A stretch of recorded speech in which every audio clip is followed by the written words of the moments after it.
नमस्कार, news times के इस बुलेटिन में आप सभी का स्वागत है। आपके साथ मैं तृप्ति विश्वकर्मा। आइए खबरों का सिलसिला आप शुरू करते हैं। झारखंड सरकार के पेयजल एवं स्वच्छता मंत्री मिथिलेश कुमार ठाकुर ने आज चाईबासा परिसदन में चाईबासा अंचल के तीनों प्रमंडल की जलापूर्ति की योजनाओं की समीक्षा की।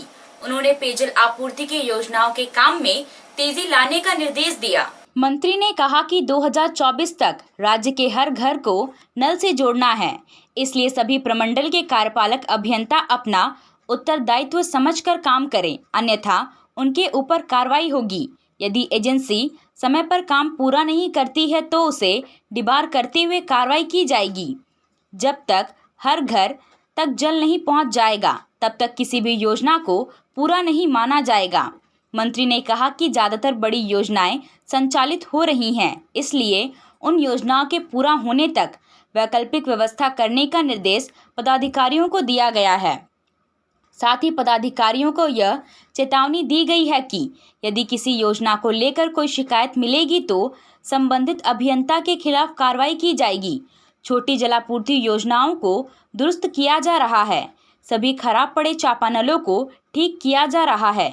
जो योजनाएं 2013 से बंद पड़ी थी, उन्हें भी चालू किया जा रहा है।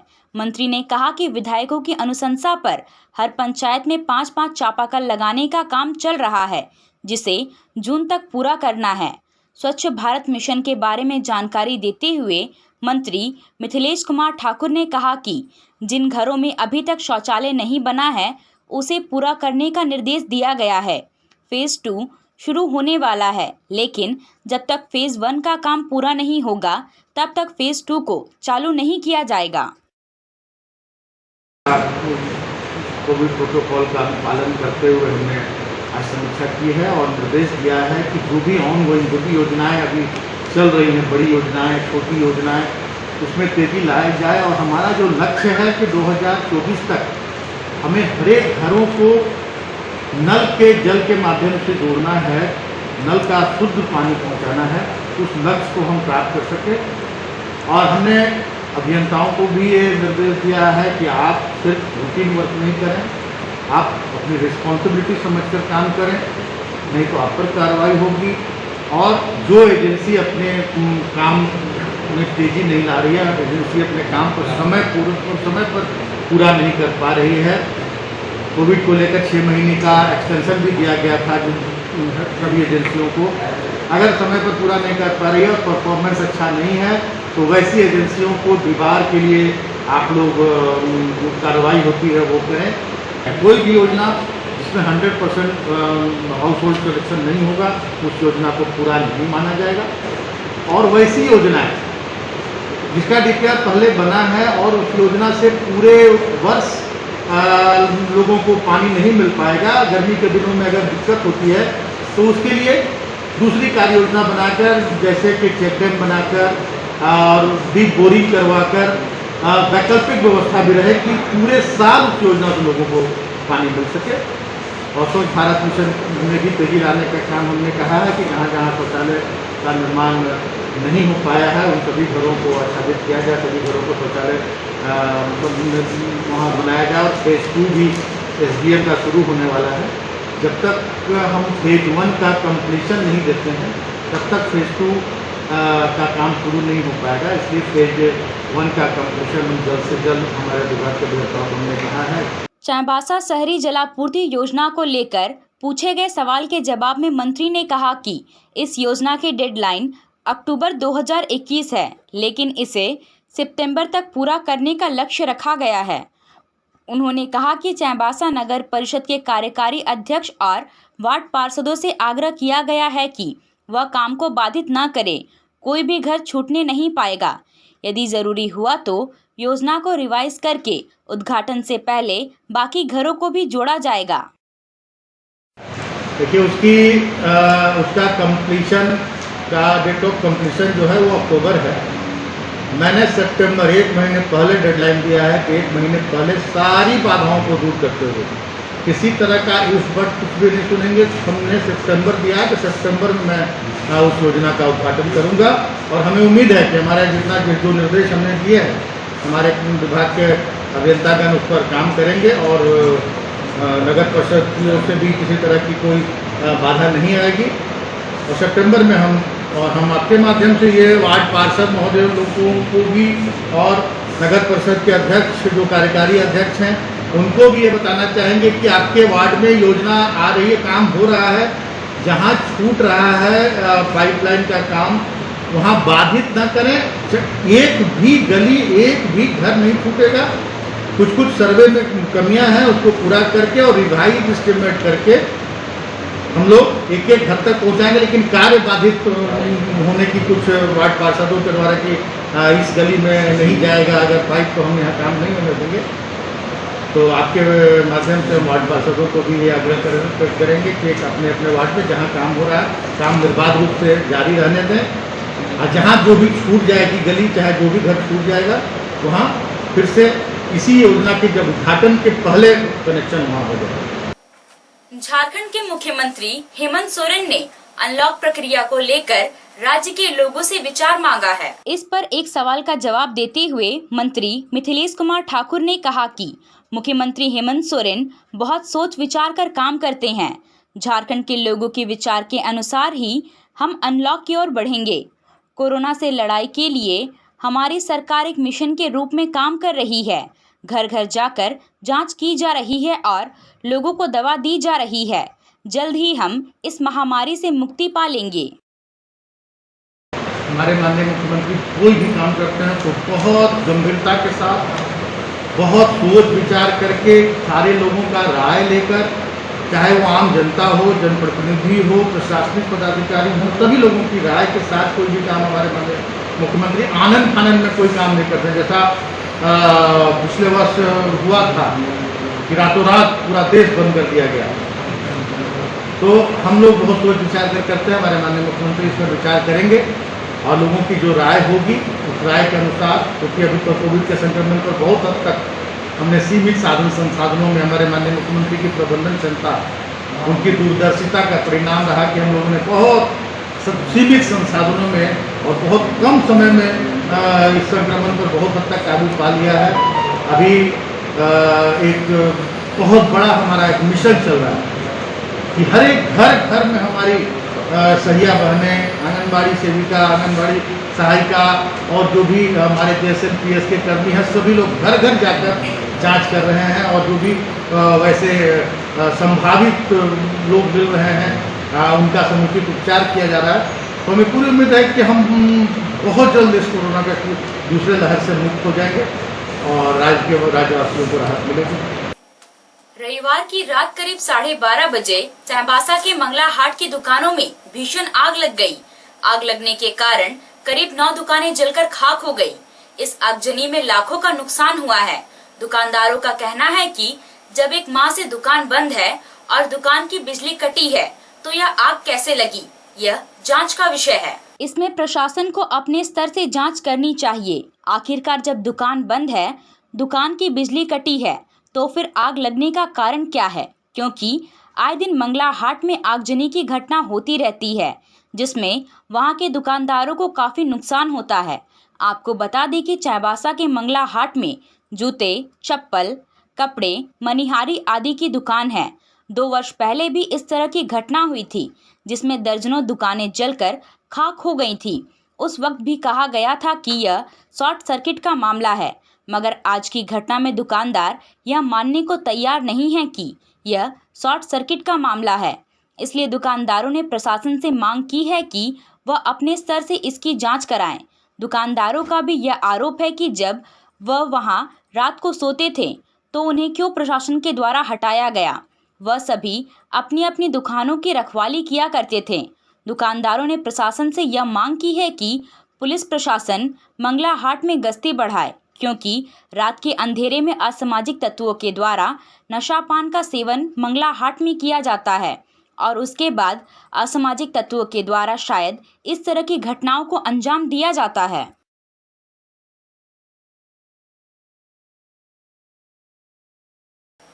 रविवार की रात मंगला हाट में आग लगने के कारण 9 दुकानें जलकर खाक हो गए। चाईबासा दौरे पर पहुंचे झारखंड सरकार के पेयजल एवं स्वच्छता विभाग के मंत्री मिथिलेश कुमार ठाकुर स्थिति का जायजा लेने के लिए मंगला हाट पहुंचे। यहाँ उन्होंने आग लगने से जल चुकी दुकानों को देखा और पीड़ित दुकानदारों से बात की। इस दौरान उनके साथ चाईबासा नगर परिषद के उपाध्यक्ष डोमा मिंज और कार्यपालक पदाधिकारी अभय कुमार झा भी मौजूद रहे।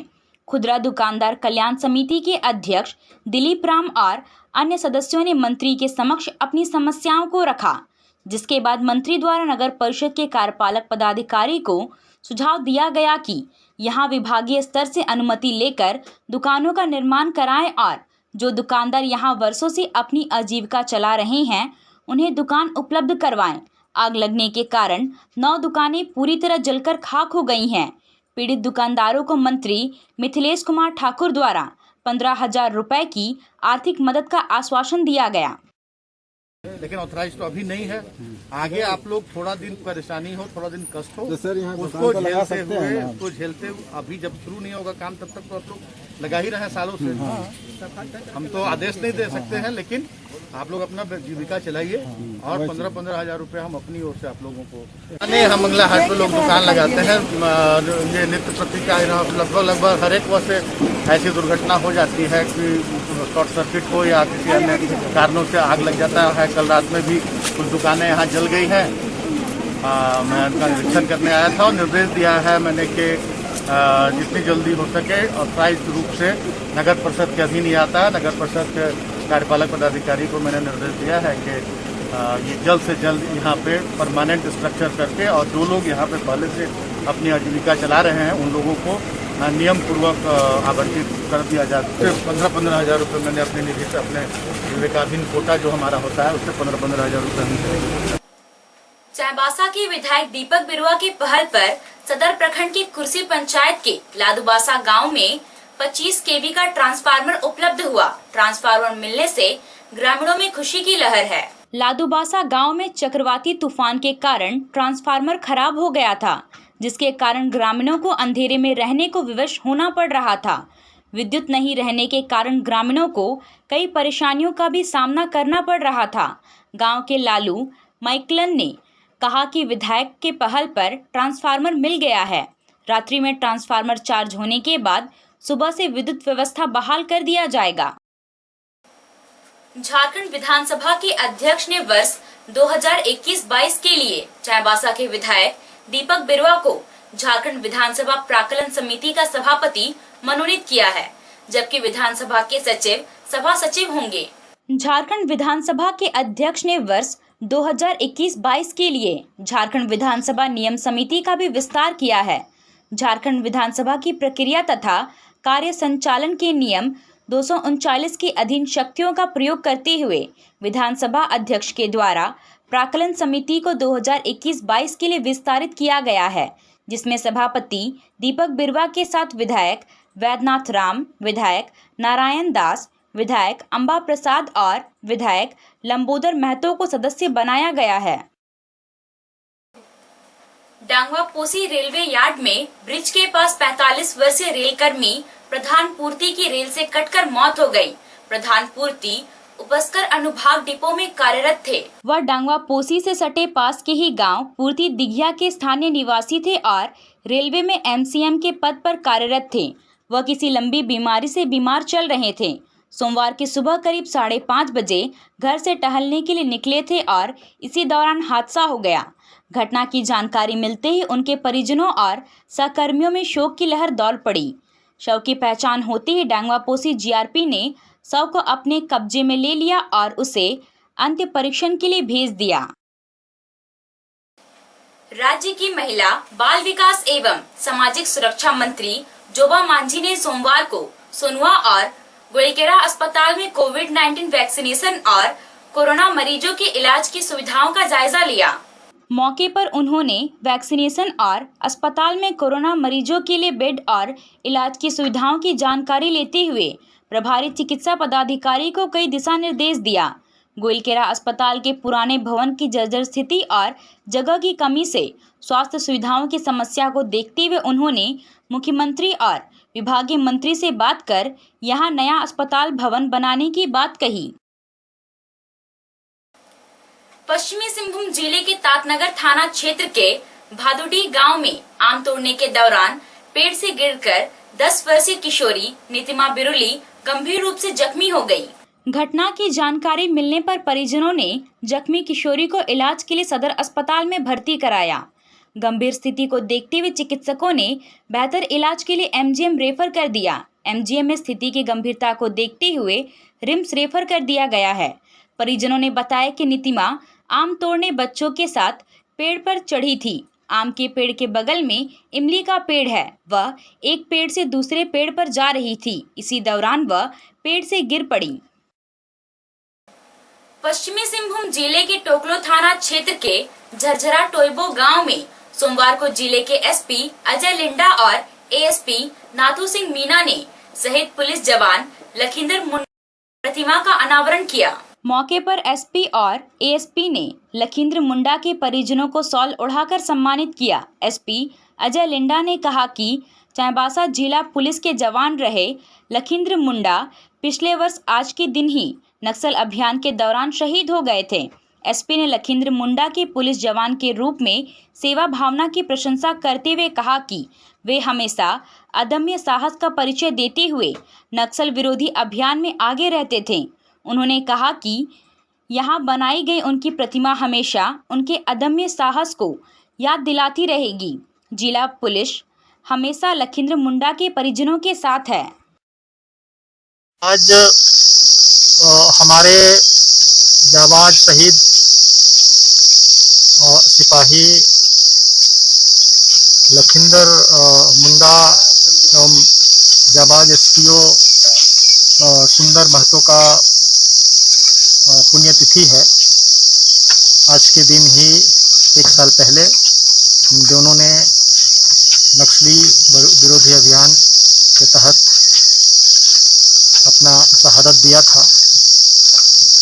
आज हम सभी लोग उनको श्रद्धांजलि दे रहे हैं और हम लोगों ने उनकी बलिदानी शहादत की स्मृति में एक स्टैचू का निर्माण कराया है। वो स्टैचू हमें हमेशा उनके अदम्य साहस की, उनके बलिदान का याद दिलाएगा। उन्होंने जो देश की सेवा के लिए, समाज की सेवा के लिए बलिदान दिया है, उसको याद दिलाएगा। हम लोग इस परिवार के यहाँ आए हैं और हम लोगों ने ये कहा है कि पूरी पुलिस परिवार आपके साथ है। जब भी कोई सहायता चाहिए हम करेंगे। और मैंने यहाँ से लोगों को भी अपील किया है कि इनकी शहादत को हमको सम्मान करते हुए याद रखना है। ये एक प्रेरणा स्रोत थे जिन्होंने इन परिस्थितियों में काम करते हुए, कभी वे घर में नहीं रहते थे, कभी परिवार के साथ नहीं रहते थे, हमेशा नक्सली अभियान में रहते थे और उन्होंने शहादत दिया है। हमें इनसे प्रेरणा लेना चाहिए। पश्चिमी सिंहभूम जिले में 31 मई को कोरोना से 18 व्यक्ति संक्रमित पाए गए, जबकि 53 व्यक्ति स्वस्थ होकर घर चले गए हैं। जिले में कोरोना संक्रमण से मौत का सिलसिला थम गया है। अब तक जिले में कोरोना से संक्रमित होने वालों की संख्या 12,659 हो गई है, जबकि 12,328 व्यक्ति स्वस्थ हो चुके हैं। जिले में एक्टिव मामलों की संख्या 202 रह गई है। कोरोना के कारण 129 व्यक्ति अपनी जान गंवा चुके हैं। बंदगांव थाना क्षेत्र के जलमय के पास पहाड़ी में पुलिस और पीएलएफआई उग्रवादियों के बीच रविवार की रात को फायरिंग हुई है। बंदगांव थाना क्षेत्र के जलमय, चतमा एवं आसपास के जंगल पहाड़ी क्षेत्र में प्रतिबंधित पीएलएफआई उग्रवादियों के मौजूद होने की गुप्त सूचना पर चाईबासा जिला पुलिस और खूंटी जिला पुलिस की संयुक्त टीम द्वारा इस क्षेत्र में सर्च ऑपरेशन चलाया जा रहा था। इस दौरान जलमय के आगे पहाड़ी क्षेत्र में पुलिस और पीएलएफआई नक्सलियों के बीच मुठभेड़ हो गई। इस दौरान दोनों ओर से कई राउंड फायरिंग हुई। पुलिस को भारी पड़ता देख नक्सली जंगल का फायदा उठाकर भाग गए, जिसके बाद सर्च करने के दौरान पुलिस ने 2 पल्सर मोटरसाइकिल एवं अन्य सामान बरामद किया। घटनास्थल से AK-47 के 9 और इंसास के 3 फायर किया हुआ खोखा भी बरामद हुआ। अभी के लिए बस इतना ही। कुछ और खबरों के साथ हम फिर हाजिर होंगे। तब तक न्यूज टाइम्स की पूरी टीम को दीजिए इजाजत। नमस्कार।